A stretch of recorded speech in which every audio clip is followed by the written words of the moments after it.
Welcome to Indian recipes. இன்றைக்கி நாம் யூஸ்ஃபுல்லான டிப்ஸ் நிறையவே பார்க்க போகிறோம். வீடியோ பார்க்குறதுக்கு முன்னாடி நம்ம சேனலை முதல் முறையாக பார்க்குறீங்க அப்படின்னா சப்ஸ்கிரைப் பண்ணி வச்சுக்கோங்க. பக்கத்தில் இருக்கிற பெல் பட்டனையும் அமைக்கிக்கோங்க. அப்போ தான் நம்ம எப்பப்போ வீடியோ போடுறோமோ அப்போவே உங்களுக்கு பார்க்க முடியும். வாங்க இப்போ வீடியோக்குள்ளே போகலாம். முதல்ல நம்ம பார்க்க போகிற டிப்ஸ் என்னென்னா பிரியாணி பற்றினது தான். நம்ம எவ்வளோ கஷ்டப்பட்டு பிரியாணி செஞ்சாலும் கடைசியில் சம்டைம்ஸ் வராமல் போயிடும். அதுக்காக நம்ம என்ன பண்ணலாம் அப்படின்னா, நம்ம எப்போவுமே சேர்க்குற இந்த பட்டை, லவங்கம் எல்லாம் சேர்த்துட்டு கூடவே கல்பாசி அப்படிங்கிற இந்த ஸ்பைசஸும் நம்ம சேர்த்துக்கணும். இதை சேர்த்துக்கிட்டோம் அப்படின்னு நம்ம செய்கிற பிரியாணியோட வாசனையும் வேறு லெவலாக இருக்கும். அதே மாதிரி அதோட சுவையுமே நல்ல சூப்பராக இருக்கும். நீங்கள் ஒரு வாட்டி இந்த மாதிரி ட்ரை பண்ணி பாருங்கள். இப்போ நம்ம அடுத்ததாக நம்ம வெங்காயம் போடுவோம். வெங்காயம் வந்துட்டு கொஞ்சம் அதிகமாக சேர்த்துக்கணும் பிரியாணிக்கு எப்போவுமே. அதே மாதிரி பிரியாணி செய்யும்போது வெங்காயம் கொஞ்சம் நல்லா வதங்க விட்டுட்டு அடுத்ததாக நம்ம சேர்க்க போகிறத சேர்த்துக்கணும். அடுத்ததாக நான் பச்சை மிளகாய் சேர்க்க போகிறேன். இப்போ நம்ம பச்சை மிளகாய் வந்து ஓப்பன்லேயே வச்சுருந்தோம் அப்படின்னா சீக்கிரமாக பழுத்து போயிடும். அதுக்காக நம்ம என்ன பண்ணலாம் அப்படின்னா, பச்சை மிளகாவை நல்லா வாஷ் பண்ணிவிட்டு ஒரு பாக்ஸில் இந்த மாதிரி ஓப்பன்லேயே வச்சுக்கணும் ஃப்ரிட்ஜில். அப்படி வச்சுருந்தோம் அப்படின்னா நமக்கு சீக்கிரமாக பழுக்காமல் அதே மாதிரியே இருக்கும். நான் வந்து இந்த பச்சை மிளகாய் வச்சு நியர்லி வந்து ஒரு 2 வீக்ஸ் ஆகும், எதுவுமே ஆகலை, பழுக்கலை. அடுத்ததாக நம்ம சேர்க்க போகிறது என்னென்னா புதினா இலையும் இஞ்சி பூண்டு பேஸ்ட்டும். அதாவது இந்த புதினா இலைகளை வந்து நம்ம கடைசியாக சேர்த்துக்கிட்டோம் அப்படின்னா அந்த வாசனை வந்துட்டு நமக்கு போகவே போகாது. ஏதோ ஒரு வாசனை வந்து ஒரு பச்சை வாசனை அடிச்சுக்கிட்டே இருக்கும் பிரியாணியில். ஆனால் வந்து முதல்லையே இஞ்சி பூண்டு பேஸ்ட்டு சேர்க்கும்போது இந்த புதினா இலைகளையும் சேர்த்து வதக்குனீங்கன்னா செம்மையாக இருக்கும். இப்போ அடுத்ததாக நம்ம சேர்க்க வேண்டியது இந்த சிக்கன் பீசஸ் உங்களுக்கு தேவைக்கு ஏற்ற மாதிரி நீங்கள் கட் பண்ணி வச்சுக்கலாம். நான் கொஞ்சம் பெரிய பீசஸாக போடணும் அப்படிங்கிறதுக்காக அப்படியே வச்சுக்கிட்டேன். இப்போ நாம் இதில் தேவையான மசாலாக்களை முதல்லையே சேர்த்து, அதாவது 1 மணி நேரத்துக்கு முன்னாடியே சேர்த்து இந்த மாதிரி ஊற வச்சுட்டு நம்ம பிரியாணி செய்யும்போது இதில் ஆட் பண்ணிக்கிட்டோம் அப்படின்னா அதோடய வாசனையும் அந்த பிரியாணியில் சேர்த்துருக்கிற அந்த கறியோட அந்த சுவையுமே நல்லாயிருக்கும். இந்த மாதிரி நீங்கள் ட்ரை பண்ணி பாருங்கள். சிக்கன் பீசஸ் உங்களுக்கு எந்த சைஸ்க்கு வேணுமோ அந்த சைஸுக்கு நீங்கள் கட் பண்ணி யூஸ் பண்ணிக்கலாங்க. இப்போ சிக்கன்லேருந்து கொஞ்சம் லைட்டாக தண்ணி வர வரைக்கும் நம்ம வெயிட் பண்ணணும். அதனால் இதை நல்லா மிக்ஸ் பண்ணி விட்டுட்டு ஒரு 5 நிமிஷம் அதை நம்ம மூடி விட்டுறணும். அப்படி மூடி விட்டால் தான் அந்த எசன்ஸ் எல்லாமே சிக்கனுக்குள்ளே ஏறும். அடுத்ததாக நாம் கொத்தமல்லி இலைகளையும் தக்காளியையும் போட்டுக்கலாம். தக்காளி வந்துட்டு எப்போவுமே கொஞ்சம் கம்மியாக சேர்த்துக்கணும் பிரியாணிக்கு. இப்போ நம்ம எல்லாத்தையும் மிக்ஸ் பண்ணி விட்டுட்டு சிக்கன் கொஞ்சம் வேகிற அளவுக்கு நல்லா வேக வைக்கலாம். அதாவது சிக்கனில் இருக்கிற தண்ணி எல்லாமே நமக்கு வெளியே வந்துடணும். இப்போது நமக்கு சிக்கன் வந்துட்டு கொஞ்சம் வெந்துடுச்சு. இப்போ தயிர் கொஞ்சம் ஆட் பண்ணிக்கலாம். ஒரு 1/2 கப் அளவுக்கு தயிர் ஆட் பண்ணியிருக்கிறேங்க. இப்போ எல்லாத்தையும் நல்லா மிக்ஸ் பண்ணி விட்டுக்கலாம். தயிர் கொஞ்சம் புளிப்பு இல்லாத இருக்கணும். அதுக்கப்புறமா லாஸ்ட்டில் தண்ணி ஊற்றுனதுக்கப்புறம் நம்ம வந்து கொஞ்சம் லெமன் ஊற்ற போகிறோம். அதனால் புளிப்பு இல்லாத தயிர் பார்த்து ஊற்றணும். அதாவது நான் இப்போ 1 கப் அளவுக்கு அரிசி எடுத்துருக்கிறேன். அதனால் 2 கப் அளவுக்கு தண்ணி ஊற்றிருக்கிறேன். தண்ணி நல்லா கொதிச்சதுக்கப்புறமா 1/2 டீஸ்பூன் அளவுக்கு அல்லது 1 டீஸ்பூன் அளவுக்கு லெமன் ஜூஸ் விட்டுக்கணும்.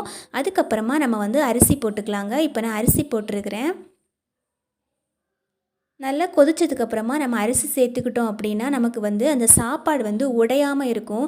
அதனால் நல்லா கொதிச்சதுக்கப்புறம் தான் நம்ம வந்து அரிசி சேர்த்துக்கணும். இப்போ நல்லா வந்து தண்ணி கொதிச்சிடுச்சு. நான் வந்து சிம்மில் வச்சுட்டு அரிசியை போட்டிருக்கிறேன். இப்போ நல்லா மறுபடியும் கொதிக்கும்போது குக்கர் இந்த மாதிரி க்ளோஸ் பண்ணி விட்டுட்டு ஒரு 10 நிமிஷம் நம்ம வந்து மீடியம் ஃப்ளேமில் வச்சோம் அப்படின்னா ஒரு சூப்பரான பிரியாணி நமக்கு ரெடி பண்ணிட்டோம். இப்போ நம்ம அடுத்து பார்க்க போகிற டிப் என்னென்னா, நம்ம வந்து தேவையில்லைன்னு நினச்சி குப்பையில் தூக்கி போடுற இந்த சோப் கவர் பற்றினது தான். இப்போது நான் வந்து ஒரு சோப் கவர் எடுத்துருக்கிறேன். இந்த மாதிரி இதில் சைடில் இருக்கிற தேவையில்லாத பீசஸ் எல்லாம் நம்ம கட் பண்ணி எடுத்துடலாங்க. கட் பண்ணி எடுத்துகிட்டு நம்ம வந்து பின்னாடி கொஞ்சம் கம்மு தடவிட்டு இந்த மாதிரி நமக்கு தேவையான இடத்துல, அதாவது எந்த இடத்துல நமக்கு வேணுமோ அந்த இடத்துல இதை வந்து ஒட்டிக்கலாம். ஸோ இதோட நிறைய பிரிண்ட் எல்லாம் இருக்குது, பார்க்குறதுக்கு நல்லா இல்லை அப்படிங்கிறதுக்காக நான் வந்து இந்த மாதிரி ஒரு பிக்சர் எடுத்துருக்கிறேன். ஸோ இதையும் நம்ம கம்மு தடவி நல்லா ஒட்டி விட்டுக்கலாங்க. ஸோ இந்த மாதிரி ஒட்டி விட்டோம் அப்படின்னா நமக்கு வந்து அந்த சோப் கவரில் இருக்கிற பிரிண்ட் எல்லாம் தெரியாமல் இருக்கும். சைடில் இருந்து ஒட்டின பீசஸே மறுபடியும் நம்ம உள்ளே ஒட்டி வச்சுக்கலாம். இப்போ பாருங்கள், நம்ம என்ன தேவையோ அந்த பொருளை நம்ம இதில் வச்சுக்கலாம். கிச்சனில் யூஸ் பண்ணிக்கலாம், பெட்ரூமில் யூஸ் பண்ணிக்கலாம், இல்லை ஹாலில் யூஸ் பண்ணிக்கலாம், எங்கே வேணாலும் யூஸ் பண்ணிக்கலாம். பெட்ரூமில் வச்சுருந்தோம் அப்படின்னா நமக்கு மொபைல் ஃபோன் வச்சுக்கலாம், ஏசி ரிமோட், அந்த மாதிரி என்ன வேணாலும் வச்சுக்கலாம். ஒரு பொருள் மட்டும் இல்லாமல் பல பொருள் கூட இதில் வச்சுக்கலாம். பாருங்கள், எவ்வளோ வெயிட் வேணாலும் இது தாங்கும். இது வந்து ரொம்பவே யூஸ்ஃபுல்லாக இருக்கும். நீங்களும் ட்ரை பண்ணி பாருங்கள். அடுத்ததாக நம்ம பார்க்க போகிற டிப் என்னென்னா, பழைய சாப்பாடு பற்றினது தான். நம்ம வந்து பழைய சாப்பாடு வீட்டில் இருந்தது அப்படின்னா இந்த மாதிரி தண்ணி சூடு பண்ணி வச்சுட்டு அதை ஒரு 5 நிமிஷம் க்ளோஸ் பண்ணி வச்சுருந்தோம் அப்படின்னா நமக்கு வந்து சூடான சாப்பாடு ரெடியாக கிடச்சிரும். பாருங்கள், இது வந்து தண்ணி ஊற்றி தான் வடிக்கணும் அப்படின்னு அவசியம் கூட இல்லை. பழைய சாப்பாடை நம்ம இந்த மாதிரி செஞ்சு எடுத்துக்கிட்டோம் அப்படின்னா நாமளும் மத்தியானம் சாப்பிட்டுக்கலாம். கொஞ்சம் சூடாக சாப்பிட்டோம் அப்படின்னா நமக்கும் கொஞ்சம் திருப்தியாக இருக்கும். அடுத்ததாக நம்ம பார்க்க போகிற டிப் என்னென்னா ரிமோட் பற்றினது தான். நம்ம வீட்டில் சின்ன குழந்தைங்க இருந்தாங்க அப்படின்னா ரிமோட் வந்து சீக்கிரமே டேமேஜ் பண்ணிடுவாங்க. அதில் தண்ணி ஊற்றி வச்சும் அதை கடிச்சும் அதை வந்து வேஸ்ட் பண்ணிடுவாங்க. ஸோ சீக்கிரமாக நம்ம வந்து ஒரு மாதத்துக்கு 2 ரிமோட்டாவது வாங்க மாதிரி இருக்கும். ஆனால் வந்து ரிமோட்டில் இந்த மாதிரி கவர் வந்து பேஸ்ட் பண்ணி வச்சோம் அப்படின்னா நமக்கு வந்து ரிமோட் வந்துட்டு 1 வருஷம் வரைக்கும் வரும். இந்த மாதிரி நம்ம கவர் ஒட்டும்போது நமக்கு வந்து ரிமோட்டுக்கு நல்ல லைஃப் கிடைக்கும். அந்த மாதிரி கவர் ஒட்டும்போது பார்த்து ஒட்டிக்கணும். ஏன்னா வந்து ஃபுல்லாக கவர் பண்ணிங்க அப்படின்னா டிவி வந்து ஒர்க் ஆகாது. அதனால் அதில் இருக்கிற அந்த லைட் அதை வந்து ரிஃப்ளெக்ட் ஆகுறது தெரிகிற அளவுக்கு நமக்கு வந்து க்ளோஸ் பண்ணி வச்சுக்கணும். அடுத்தது நம்ம பார்க்க போகிற டிப் என்னென்னா வெண்டைக்காய். ஸோ வெண்டைக்காவை வந்து நம்ம வாங்கி வச்சு ஒரு 2 நாள் ஆகிறதுக்குள்ளே நமக்கு வந்து முத்தி போயிடும். நம்ம ஃப்ரிட்ஜ்லேயே வச்சுருந்தா கூட அது சாப்பிட முடியாத அளவுக்கு மாறிடும். ஸோ இந்த மாதிரி நம்ம வெண்டைக்காய் வந்து கட் பண்ணி ஒரு பாக்ஸில் போட்டு நம்ம ஃப்ரிட்ஜில் வச்சுருந்தோம் அப்படின்னா நமக்கு வந்து வெண்டைக்காய் ரொம்ப நாளுக்கு வரும். அதே மாதிரி வெண்டைக்காவை வதக்கும் போது ரொம்ப பிசு பிசுன்னு இருக்கும். அதனால் நம்ம வெண்டைக்காவை கட் பண்ணும்போதே அதில் கொஞ்சம் உப்பு போட்டு நம்ம வந்து மிக்ஸ் பண்ணி விட்டுட்டு அதுக்கப்புறமா கட் பண்ணோம் அப்படின்னா நமக்கு வந்து செய்யும்போது அந்த பிசுபிசுப்பு தன்மை இல்லாமல் நமக்கு சீக்கிரமாக வதங்கி கிடைக்கும்.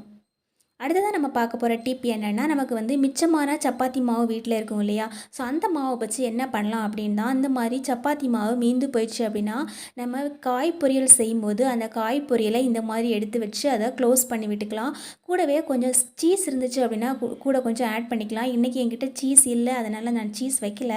ஸோ இந்த மாதிரி வச்சுட்டு நம்ம வந்து க்ளோஸ் பண்ணி விட்டுட்டு ஒரு தவாவில் போட்டு ஃப்ரை பண்ணி எடுத்துக்கிட்டோம் அப்படின்னா ஒரு சூப்பரான ஒரு பர்ஃபெக்டான ஸ்நாக்ஸ் வந்துட்டு சீக்கிரமாக நம்ம வந்து ரெடி பண்ணி குழந்தைங்களுக்கு கொடுத்துக்கலாம். அதே மாதிரி இது வந்து ரொம்ப ஆயில் இல்லாமலும் இருக்கும். பாருங்கள், இப்போ நம்ம வந்து ஒரு தவாய் வந்து சூடு பண்ண வச்சுக்கலாம். தவாய் சூடு பண்ண வச்சுட்டு ஒரு 2 டீஸ்பூன் அளவுக்கு எண்ணெய் ஊற்றிட்டு அதில் போட்டு நல்லா ஃப்ரை பண்ணி எடுத்தோம் அப்படின்னா சூப்பராக அது வரும் பாருங்கள். இது நாம் நைட்டு டின்னருக்கு கூட சாப்பிட்டுக்கலாம். அந்த அளவுக்கு டேஸ்ட்டாக இருக்கும். குழந்தைங்களும் விரும்பி சாப்பிடுவாங்க. அதே சமயத்தில் பெரியவங்களும் விரும்பி சாப்பிடுவாங்க. ரொம்ப ஹெல்த்தியானதும் கூட. நம்ம வந்து வீட்டில் காய் பொரியலே போதும் நமக்கு வந்து இதில் ஸ்டஃபிங்காக வைக்கிறதுக்கு.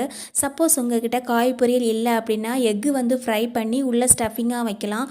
அது கூட நல்லாயிருக்கும். பாருங்கள் எவ்வளோ சூப்பராக இருக்குது பார்க்குறதுக்கு. சூப்பரான ஒரு பெர்ஃபெக்டான ஈவினிங் ஸ்நாக்ஸாக கூட நம்ம இதை வந்து சாப்பிட்டுக்கலாம். ரொம்பவே அருமையான ஒரு ஸ்நாக்ஸ். நம்ம மாவு எதுவும் பிசையாமலே வீட்டில் இருக்கிற லெஃப்ட் ஓவர் அந்த ரொட்டி மாவு வச்சே நம்ம வந்து செஞ்சுக்கலாங்க. அதே மாதிரி வீட்டில் செய்கிற நம்ம காய் பொரியல் இதுக்கு ஸ்டஃபிங்காகவும் வச்சுக்கலாம். நமக்கு தேவைப்பட்டால் சிக்கன் ஃப்ரை குக் பண்ணி கூட உள்ளே வச்சுக்கலாங்க. அது கூட நல்லாயிருக்கும். இப்போ பாருங்கள், நம்ம வந்து இதை பிச்சு பார்த்துக்கிட்டோம் அப்படின்னா அவ்வளோ சூப்பராக இருக்கும். தேங்க்யூ ஃபார் வாட்சிங்.